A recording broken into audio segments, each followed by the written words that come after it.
Pensiunnya seorang playboy. Wah, mantap. Playboy pensiun seperti itu.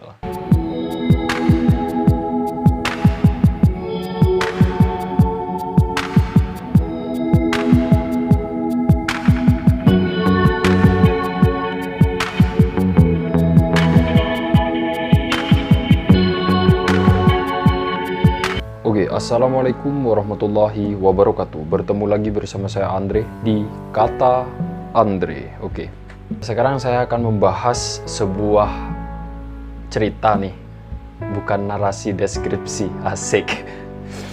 Saya akan membahas pensiunnya seorang playboy. Wah, mantap.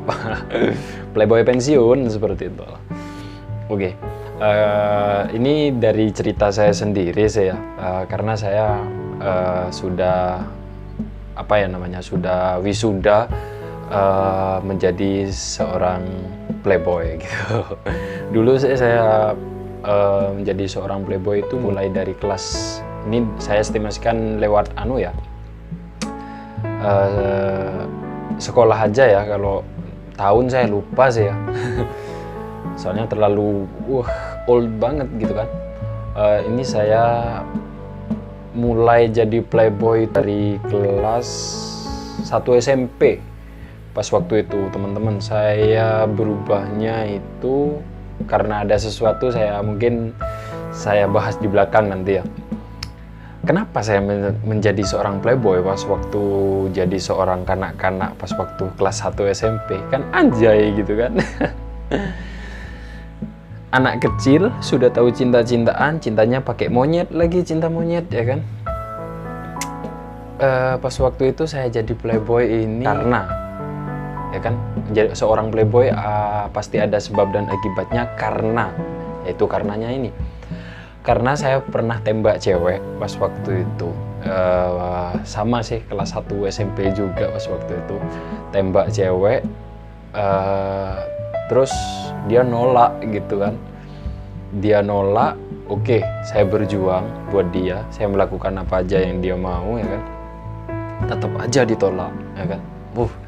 Creepy banget nih kan. Setelah saya diterima, akhir selang berapa waktu kemudian saya diterima sama si cewek itu ya kan, diterima ya, jadi pacarnya lah gitu kan. Saya ngerasa dia ndak suka sama saya, dia ndak cinta sama saya, dia ndak sayang sama saya. Jadinya, kok dia main-main gitu kan. Setelah itu saya teliti lagi bahwasanya dia tuh banyak banget cowoknya gitu kan. Nah, timbul rasa insting pemburu saya, rasa beringas saya. Tapi sekarang sudah jinak loh teman-teman. Rasa pemburu saya sebagai seorang laki-laki ya kan, saya beranikan diri. Oke, kamu bisa, aku harus bisa gitu kan. Kamu jual, aku beli gitu kan. Sekarang nih aku balas apa yang kamu lakukan sama aku. Nah, setelah itu kejadian deh gitu kan.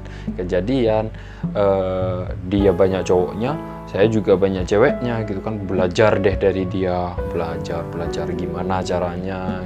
Nah, dari situ saya mulai terjun ke dunia perplayboyan gitu teman-teman. Karena dunia perplayboyan tuh dulu indah kalau nggak ditemu gitu, tapi setelah ditemu aduh suram gitu kan. Si A oke lah, mungkin kalau masih ada satu yang nerima mungkin wow seneng gitu kan, nggak apa-apa ditinggal kalian gitu. Tapi kalau pas semuanya di antara 4 cewek misalkan, terus ninggalin kita, kan tinggal satu kita teman, tinggal sendirian toh kan anjay gitu kan. Waktu itu seperti itu. Jadinya saya belajar dari pengalaman saya. Cinta pertama saya itu si asik, cinta pertama apaan lagi. Saya belajar dari pengalaman itu sampai bertahun-tahun lamanya, berbulan-bulan lamanya. Jujur nih teman-teman, saya dalam 1 bulan tuh ganti-ganti cewek loh, serius. Dan itu waktu itu ya suatu kebanggaan tersendiri. Men, aku gagah, aku ganteng, aku banyak cewek nih sekarang.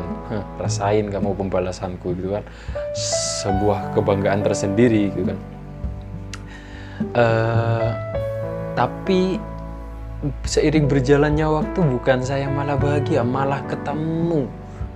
Pacaran sini ketemu, pacaran ke sana ketemu, pacaran selingkuh ke sini, sana sini ketemu. Aduh, gimana nih akhirnya waktu itu saya belajar lebih detail lagi nih gimana caranya nggak ketemu. Pokoknya saya pelajari dalam-dalam deh pokoknya. Dan saya belajar juga sama si teman saya itu yang cowok sih, playboy, cap kapak dia, saya cap komodo saya kan. Sekali libas membahayakan gitu. Cap komodo. Tapi itu dulu lah gitu kan. Tapi cerita apa ya? Cerita lucu pas waktu saya dulu ini teman-teman. Karena saya menjadi seorang playboy itu ingin menyakiti, ingin membalas dendam, ingin merasa puas diri, ingin wow kamu nyakitin aku. Makanya nih cewek jangan deh kalau bisa jangan nyakitin cowok. Kalau misalkan cowok itu benar-benar setia deh sama yang kalian gitu, cewek gitu kan. Kalau bisa jangan pernah deh nyakitin cowok, agar kalau si cowok sudah menjadi insting pemburunya keluar, bahaya, serius bahaya banget. Itu bahaya banget. Jadinya kalau misalkan insting pemburu itu keluar, terus kalian si cewek mengatakan kenapa kamu nyakitin aku, karena itu dari kalian.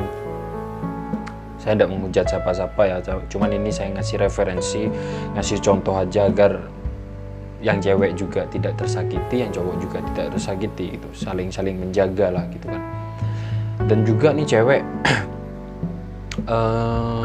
ngatain cowok ya kan, ngatain cowok tuh pada buaya katanya gitu sih. Weh men, emang buaya nggak ada yang betina apa gitu kan, anjay suram gitu kan. Emang buaya nggak ada yang betina gitu kan, banyak lah gitu kan. Makanya buat cewek deh, jangan menyakiti cowok yang sekiranya cowok itu nggak pernah nyakitin kalian, janganlah kalian nyakitin dia, ngejagalah gitu. Tapi kalau cowok itu nyakitin kalian mau beringas mau apa itu terserah kalian, itu hak kalian, itu kewajiban kalian untuk membalasnya gitu. Tapi lebih baik jangan dibalas, agar ya si cowok itu juga merasa sadar diri bahwasanya lebih baik ditinggalkan saja, jangan dibalas gitu kan, biar Allah yang membalasnya. Karena tindak tanduk yang kita buat itu sudah dicatat oleh malaikat di samping kanan dan samping kiri kita, bahwasanya kebaikan keburukan sudah dicatat di sini dan Allah yang menilainya nanti. Seperti itu teman-teman. Makanya buat teman-teman yang playboy, yang playgirl, kalau bisa deh berubah gitu kan. Karena tak ada keindahan apabila kita menyakiti hati seseorang gitu kan.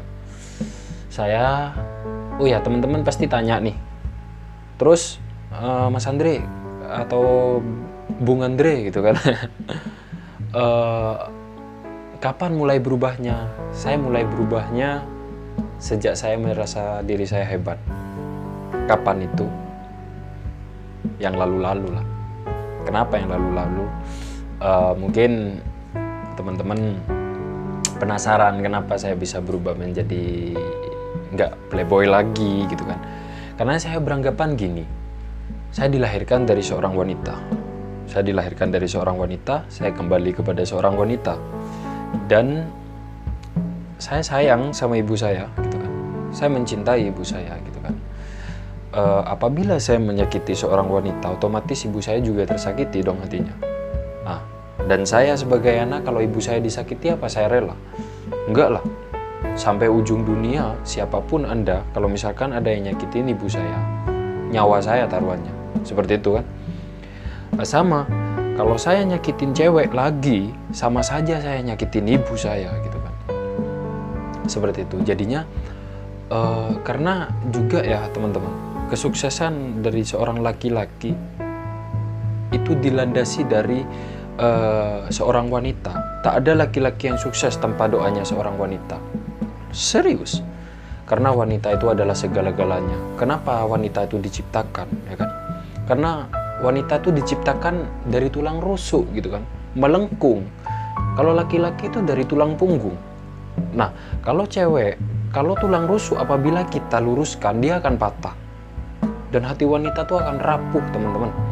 Beda sama tulang punggung. Kalau tulang punggung bisa manggut-manggut, bisa tegap, ya kan. Mau dipatahkan juga bisa membungkuk gitu kan. Tapi kalau tulang rusuk, sekali kita mau meluruskan, dia bakalan patah seperti itu. Itu tulang rusuk. Dan kenapa wanita itu menggunakan hati? Karena tulang rusuk itu adalah pelindung dari hati. Nah, itulah wanita itu dilindungi gitu kan. Wanita itu dari tulang rusuk bengkok, apabila diluruskan dia bakalan patah. Seperti itu. Jadinya, men, come on, bagi yang cowok, berubahlah. Karena ibumu seorang perempuan, kamu dilahirkan dari seorang perempuan, kembali pun kamu kepada seorang perempuan. Jangan pernah sekali-kali kalian semua di luar sana, mohon maaf saya tidak menghujat siapa-siapa, jangan pernah menyakiti seorang wanita, karena kehormatan wanita itu di atas segalanya gitu. Kita seorang laki-laki tanpa wanita mau makan apa? Siapa yang mau masak? Siapa yang mau nyuci? Ya kan? Bukan karena wanita itu disuruh nyuci, disuruh masak. No. Enggak. Tapi seorang wanita itu adalah segala-galanya. Segala-galanya. Hidup tanpa wanita kita hampa. Seperti itu. Makanya dari situ saya bisa berubah menjadi lebih baik. Saya pengen sukses. Saya pengen jadi orang yang berguna buat orang banyak.